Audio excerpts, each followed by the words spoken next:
अस्सलाम वालेकुम dear students, I am Kashif Shaikh. जैसे कि हमने लास्ट लेक्चर में कल biology and its some major field of specialization को डिस्कस किया था और समझा था कि बेसिकली बायोलॉजी क्या चीज़ है, बायोलॉजी हमें क्या बताती है, लाइफ के बारे में हम क्या जान सकते हैं, लाइफ किस तरह हमें जिंदा जानदारों और बेजान चीज़ों में फ़र्क करना सिखाती हैं और वो कौन सी खसूसियात थी जो जिंदा जानदारों को बेजान चीज़ों से अलहदा करती थी। हमने उन सब करैक्टर्स को पिछले लेक्चर में बारी बारी पढ़ा कि वाकई ही ऐसी खसूसियात हैं जो फ़र्क करती हैं जिंदा जानदारों को बेजान चीज़ों से। तो बारी बारी हमने इन सब कैरेक्टरिस्टिक्स को देखा और वाकई ही ये बात हमें समझ आई कि जिंदा जानदार बेजान चीज़ों से मुख्तलिफ होते हैं, इनमें बहुत फ़र्क होता है। उसके बाद हमने इसकी some major field of specialization को डिस्कस किया, जिसमें पार्टिकुलरली एक्सटर्नल मॉर्फोलॉजी को पढ़ा, एनाटॉमी को जिसको हम इंटरनल मॉर्फोलॉजी कहते हैं, जेनेटिक्स को पढ़ा, साइटोलॉजी को पढ़ा, फिजियोलॉजी को हमने स्टडी किया, टैक्सोनॉमी को किया, क्लासिफिकेशन को किया, उसके बाद एवोल्यूशन को किया, ETC वगैरह वगैरह इन सबको। आज हम इसकी एडवांस ब्रांचेस को पढ़ते हैं कि बायोलॉजी में मॉडर्न और एडवांस ब्रांचेस कौन कौन सी ज़्यादा अहम है। अब इनमें सबसे पहले जो एडवांस ब्रांच के अंदर आती है वो है मॉलिक्यूलर बायोलॉजी। मॉलिक्यूलर बायोलॉजी बताती है it deals with the study of structure of organism, the cell, their organelle at molecular level.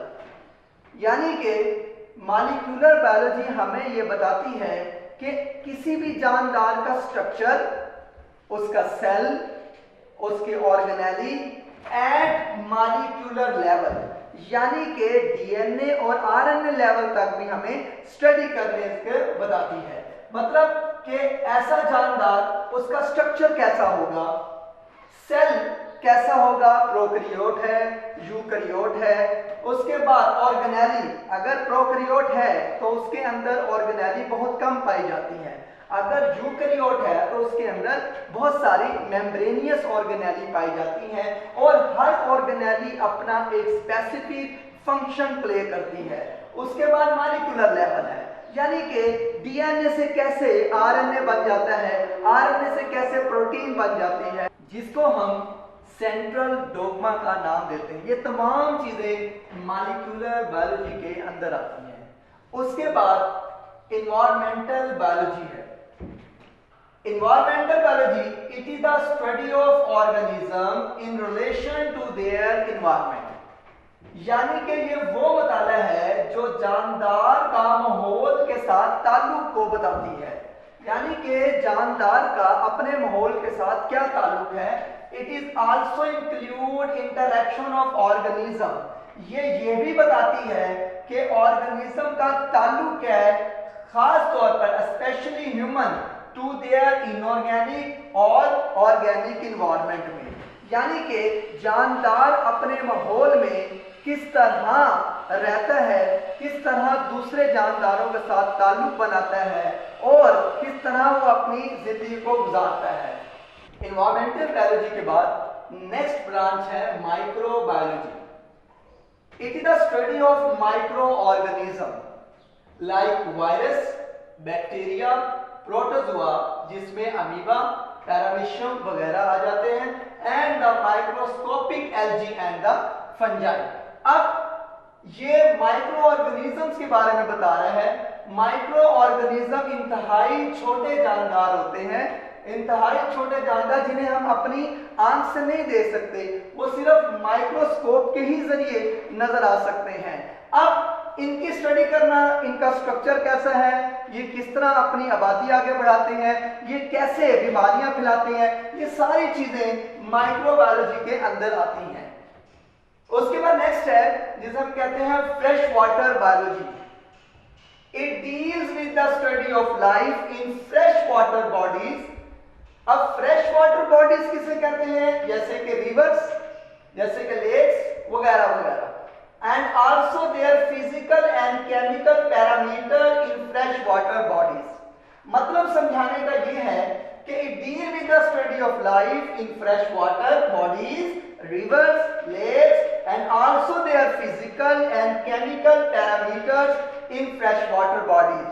यानी कि ये ब्रांच हमें ये बताती है कि ऐसे जानदार जो जिंदा हैं फ्रेश वाटर बॉडीज में, क्या उनकी जिंदगी के लिए वो तमाम इज्जात जरूरी जो उनको चाहिए अपने केमिकल रिएक्शन के लिए वो पानी में मौजूद हैं कि नहीं है। यानी कि their physical and chemical parameter, क्या उन वाटर की पीएच ठीक है, क्या जानवर उसमें रह सकता है, क्या उस वाटर में पोल्यूशन है, अगर पोल्यूशन है तो वो उस वाटर में कभी भी सरवाइव नहीं कर पाएगा।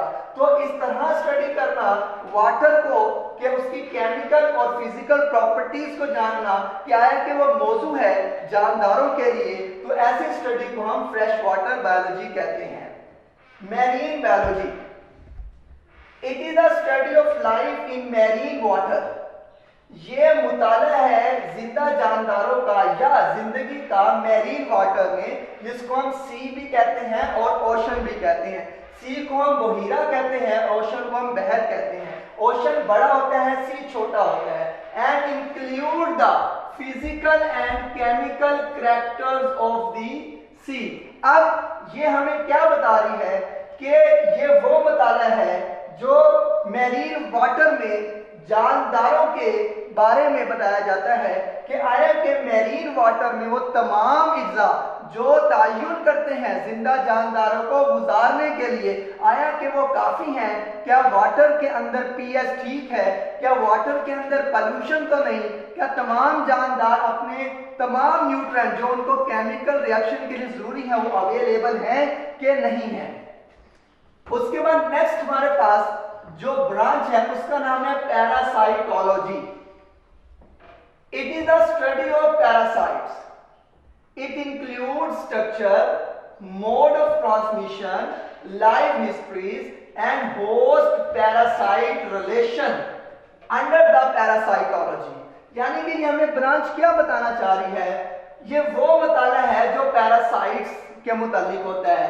अब पैरासाइट्स बीमारियां फैलाते हैं, वो एक्टोपैरासाइट भी हो सकते हैं, वो एंडोपैरासाइट भी हो सकते हैं। वो हमारे जिस्म से बाहर से भी हमारे जिस्म में बीमारियां फैला सकते हैं। जैसे मॉस्किटो है, मच्छर बीमारी फैलाता है जिसे हम मलेरिया कहते हैं। अब मच्छर एक जरिया है बीमारी को ट्रांसमिट करने का इंसान के अंदर। अब उसके अंदर क्या क्या शामिल है, स्ट्रक्चर, मोड ऑफ ट्रांसमिशन, क्या है कि उसका स्ट्रक्चर कैसा है उस जानदार को जो बीमारी फैला रहा है, जो पैरासाइट है। मोड ऑफ ट्रांसमिशन, वो किस तरह मुंतकिल होता है। लाइफ हिस्ट्री, उसकी लाइफ साइकिल क्या है, क्या उसे एक होस्ट की जरूरत है या उसे दो होस्ट की जरूरत है। जैसे मलेरिया के अंदर प्लाज्मोडियम मलेरिया फैलाता है, मलेरिया काज करता है, वो मच्छर के अंदर परवरिश पाता है लेकिन मच्छर के अंदर बीमारी नहीं फैलाता। वो जब इंसान के अंदर दाखिल होता है तो वो इंसान उसका दूसरा होस्ट है, तो वो इंसान के अंदर बीमारी फैलाता है जिसे हम मलेरिया कहते हैं। एंड होस्ट पैरासाइट रिलेशन, और होस्ट का पैरासाइट के साथ रिलेशन क्या है, आया कि कोई ऐसी बीमारी जो स्पेसिफिक है, जो सिर्फ होस्ट के अंदर ही होगी और दूसरे जानवर के अंदर नहीं होगी। मिसाल के तौर पर HIV वायरस जो है वो एक सिर्फ क्या है बीमारी फैलाता है इंसानों के अंदर, जो किसी और जानदार के अंदर नहीं होती। तो ये तमाम चीजें जो हमने इसके अंदर डिस्कस की हैं ये पैरासाइटोलॉजी के अंदर आती हैं। नेक्स्ट है जिसे हम ह्यूमन बायोलॉजी कहते हैं। It is the study of man, ये इंसान के बारे में बताती है। It include form, structure, function, physiology, genetics, morphology, anatomy, evolution और वगैरह वगैरह। ये तमाम ह्यूमन बीइंग्स में मौजूद है, ह्यूमन बीइंग को रिलेट करती हैं कि ये ऐसा मुताला है जिसके अंदर इंसान की जिसामत, उसका स्ट्रक्चर, वो किस तरह फंक्शन, उसके अंदर जो ऑर्गन है, ऑर्गन सिस्टम है, वो किस तरह परफॉर्म करते हैं, फिजियोलॉजी है, जेनेटिक्स है, मॉर्फोलॉजी है, एनाटॉमी है, एवोल्यूशन है।